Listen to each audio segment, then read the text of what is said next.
You can take any course, but to get a hang of how to talk to patients, how to take history in the German language, there is nothing better than experience in a German hospital.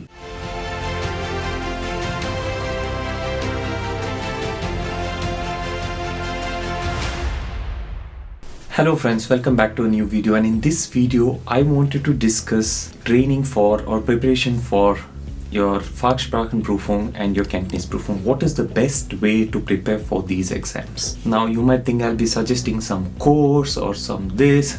Of course courses will help, but this is the ideal way you should do it. Now if you don't know who I am, my name is Dr. Gans and I'm a senior consultant working in the Department of Radiology in Switzerland, and I have over 15 years of experience in the medical field in Germany and Switzerland. Now coming back to the topic, what is the best way to prepare for your Kenntnisprüfung or Fachsprachenprüfung exam? So the first and the best way to start your career in Germany is either through a hospitation or through a scholarship wherein you work in a hospital, or through one of the paramedical courses. That is one of the fields that I have suggested in the past is Altenpflegehelfer course. That is an assistant geriatric nurse course. Now there are several courses like this, assistant disability nurse, or there are so many. These are all 1 to 2 year courses.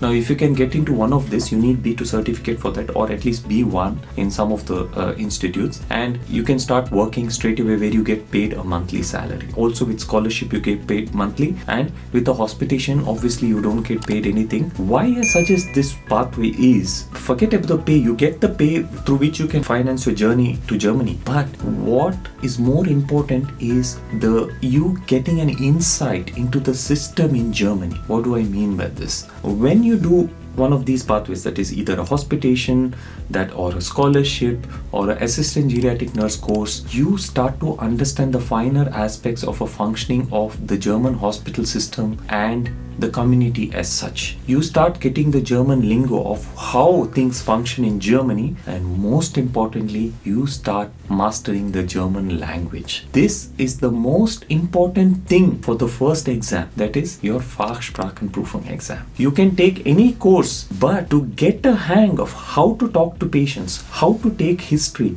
in the German language, there is nothing better than experience in a German hospital. Nothing better than that. And this was in my case. I have mentioned before, I came to Germany through a scholarship. So I was working as a guest doctor in a vascular surgery department, and this helped me immensely because I saw what were the doctors asking, what kind of questions were they asking in German, what I needed to know during the hospital rounds, and this helped me immensely. Of course, I didn't have to take the Fachsprachenprüfung exam. We didn't have it back then. This exam was introduced only in the year 2013 or 2014, and I came to Germany before that. So this particular experience will help you in preparing. This is the best preparation for your Fachsprachenprüfung exam.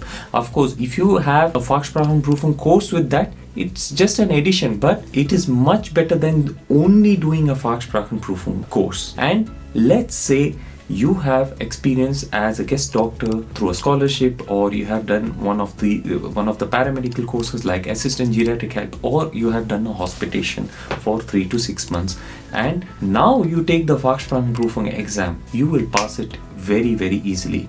Not only will your German be better because of your experience in Germany, you also would be, discussing with others who are also pursuing this pathway, and you will be exchanging ideas, you will be practicing together, and this prepares you excellently for your Fachsprachenprüfung exam. And it will be much easier to clear this. So you'll not be as nervous as if you were coming directly from a foreign country to take this exam. So now let's say you passed the Fachsprachenprüfung exam because of your experience before as a scholarship program, or in the assistant geriatric nurse program, or in the hospitation program. Because of that experience, you have passed your Fachsprachenprüfung exam. And now, once you passed your Fachsprachenprüfung exam, you can apply for your Berufserlaubnis. Also, your chances of getting a job with a Berufserlaubnis are good because your German is good because of your experience in the system already. So, the chances of a job is also great, and you will, sooner or later, you will get a position and you can start working with a temporary registration, which is also called the Berufserlaubnis. You can start working. Now, you are expected to take your Kenntnisprüfung within 2 years of working with a Berufserlaubnis. That is, you've got your Berufserlaubnis, the temporary registration, you can work for a maximum of 2 years, and within the 2 years you have to take your Kenntnisprüfung, that is your approbation exam, to get your approbation. Now, this experience that you are going to have, you will be working like any other resident in Germany. The only thing is, you're working under supervision and you're not supposed to do night shifts and some things like that. But in all other ways, you'll be working like any other resident in Germany. That is, you have to take history, you have to, examine the patients, you have to withdraw blood, you have to check that like any other resident. It's the same job. I work with a Berufserlaubnis and I couldn't see any difference between working with the Berufserlaubnis or working with approbation. It felt the same to me, at least. So, except for the night shifts, I didn't do any night shifts when I was doing Berufserlaubnis. Now, the experience that you will have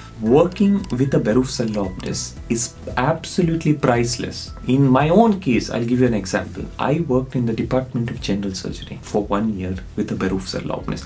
Now, important thing to understand here is the experience that you have working with Berufserlaubnis will not be considered part of your training. That is, let's say you need 5 years for surgery to take the final exam in surgery. This 1 year you worked under Berufserlaubnis will not be considered part of this. Only training done under approbation is considered authentic training, or can be considered as part of your training to take your final exams. So, on a side note, anyways, now in my case, when I worked for a year in general surgery with my Berufserlaubnis, I had seen a lot of cases of acute diverticulitis of the colon, or the sigmoid colon. This is one of the commonest cases that you will come across in Germany or in Europe in general. This is so common because I had worked as a surgeon in India as well. I did not see a single case of diverticulitis.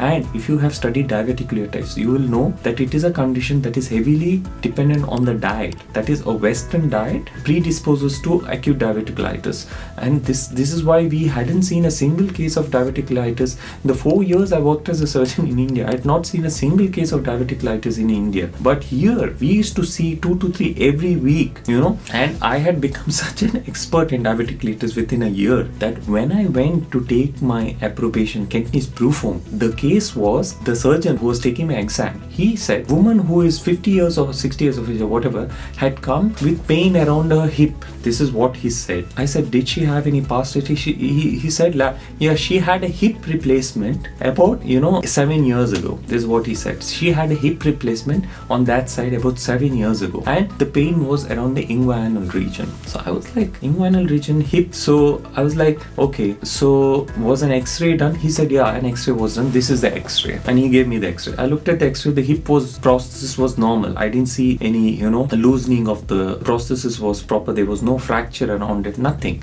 So I'm like, okay, this is normal, so I don't think the problem is here. So you said the inguinal region. So yes, just above the inguinal region. And this is what he said. So I was like, so that is just above the inguinal region is the lower abdomen. Yes, a lower abdomen. Then I said, what are the laboratory reports? This is how a Kenntnisprüfung takes place. So they give you the situation and you work your way forward. So he said, yeah, the CRP and the leukocytes were increased. These two values were increased. So this gave me a clue. So it's an infection. So she has an infection somewhere and she has left lower abdominal pain. That was the clincher. This is so common in German hospitals. It's absolutely crazy. Every week we get 4 to 5 cases in my hospital itself where somebody comes to the casualty, to the emergency department, lower abdominal pain, CRP and leukocytes are increased. You will see it in the scan, the papers that they send for the scan.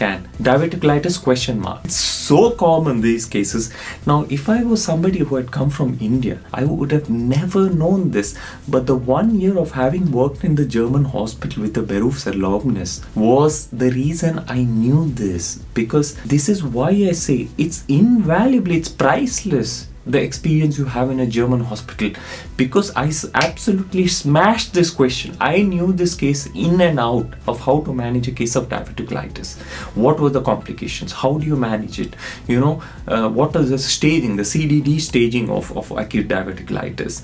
How would you deal if there's a perforation? How would you deal if there's a pelvic abscess? Everything. What about a fistula? I knew everything. Obviously, I smashed my Kenntnisprüfung exam because of this. This is the ideal pathway. hospitation or working as a guest doctor through a scholarship or one of the assistant geriatric helper, one of these courses, and then you get your Berufserlaubnis after passing the Fachsprachenprüfung exam. With the Fachsprachenprüfung exam, Berufserlaubnis, you work in a hospital in a particular department and you see what are the normal cases that are coming, because this is the thing they'll ask. They want to know if you can handle yourself in a day-to-day situation in a German hospital. What are the common cases that keep coming? Myocardial infarct, or hypertension, or things like this, emergency status asthmaticus, things like this. Basically, they are not looking to ask you some rare condition, type 4 block, or I don't know what, some of these rare conditions. And this is the fear most candidates have. They're like, what if they ask me some rare they want to know how you will handle yourself in day-to-day situations in a German hospital. And diverticulitis is one of the commonest cases that appear in a surgical department in Germany, by far the commonest case in a surgical department in Germany. And this is why I was able to smash my exam, and this is why I say this is the ideal pathway. There is no replacement to experience in a German hospital. So I hope this video helped, and my language course and my step-by-step course to Germany is ready. It's just taking time to upload it. Unfortunately, I never thought it'll take so much time to upload this, simply because how the platform is built. This is why I'm having problems uploading it. So I hope this helped. I will inform very soon about the courses on the YouTube channel. If you have any questions, you can ask them on my Instagram, and see you in the next video. Bye.